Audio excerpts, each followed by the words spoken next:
I'm Dr. Matt B, and these are your Emotional Minutes, and welcome back.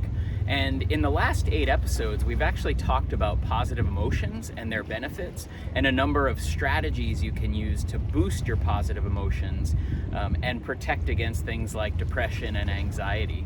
And so today I really wanted to just sort of summarize a lot of those, but also kind of tie it together and looking at, if I'm doing these positive emotion strategies, how do I choose? There's so many of them, it's kind of overwhelming, and how can I sort of try to maintain these strategies? Because changing any habit or starting any new habit can be a really difficult thing. And so we've talked about positive emotions research, just the idea that you can actually affect or bring up your own positive emotional state, and that you have some degree, about 50% of control over your own feeling states. The other 50% is sort of what happens and what goes on in life.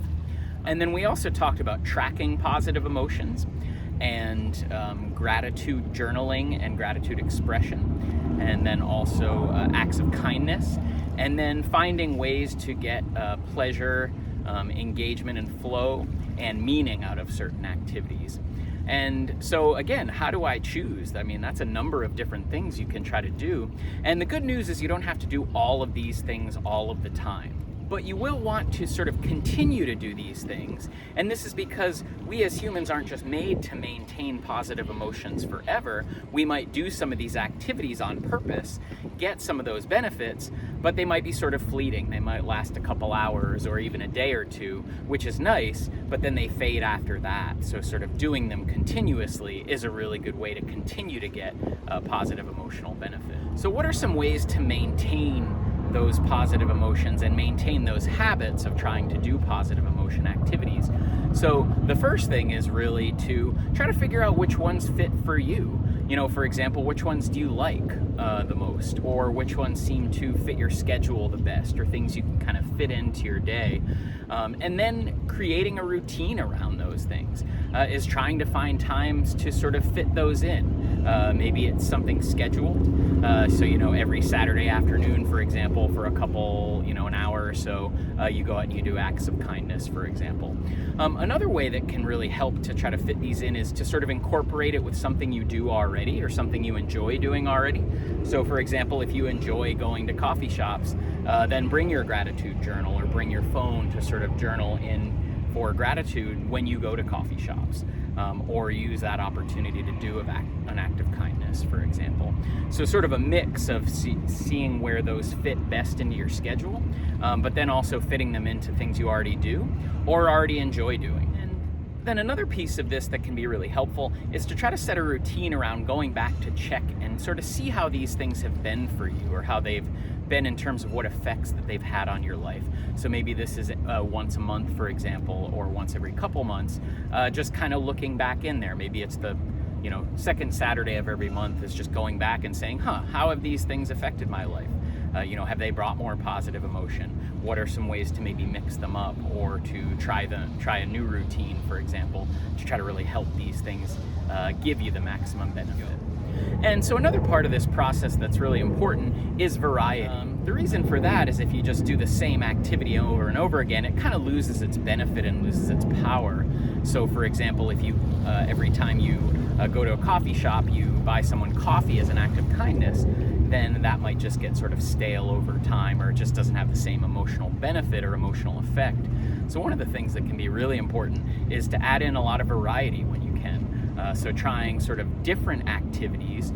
So maybe you do acts of kindness or meaningful activities, or maybe it's engaging in flow state activities along with gratitude journaling, for example. But really mixing those up, the types of activities can sort of help to maintain those effects. But then also mixing things up within each type of activity. So for example, maybe for a meaningful activity, on some days you're going to help out at a homeless shelter, for example, but then on other days you're picking up trash. Or maybe it is you're mixing up your gratitude journaling with gratitude expression, and then occasionally writing cards to people as well.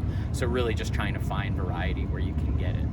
And another really helpful thing, which we've talked about in a number of these episodes, is really mixing up the degree to which you use these strategies socially and non-socially. So trying to do some of them socially, and for some people they like it because this gives them sort of a sense of accountability. This is something you can make sure you continue to do with other people, for example, like doing a certain activity or setting up a routine around a certain activity. But these events can also, or these activities can also strengthen social bonds when they're done with people. So not only do you get benefit and positive emotion from the act itself, but then you sort of facilitate kind of social relationships and even build social relationships from there.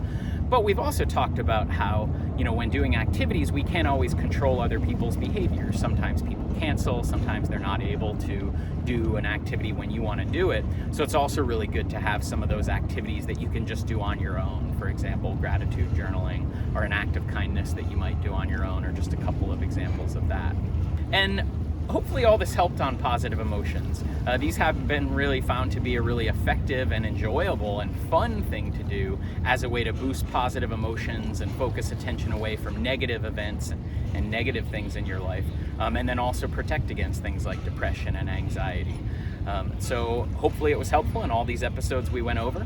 And I really want to give a good shout out and say thanks to one of my postdoctoral mentors, Charlie Taylor at the University of California, San Diego Med School, for all his input on these episodes, and then also all the great work he and other researchers have been doing to really understand positive emotions and their benefits and how best to use them for boosting your own positive emotions. So again, thanks for joining us for these series, and stay tuned for more.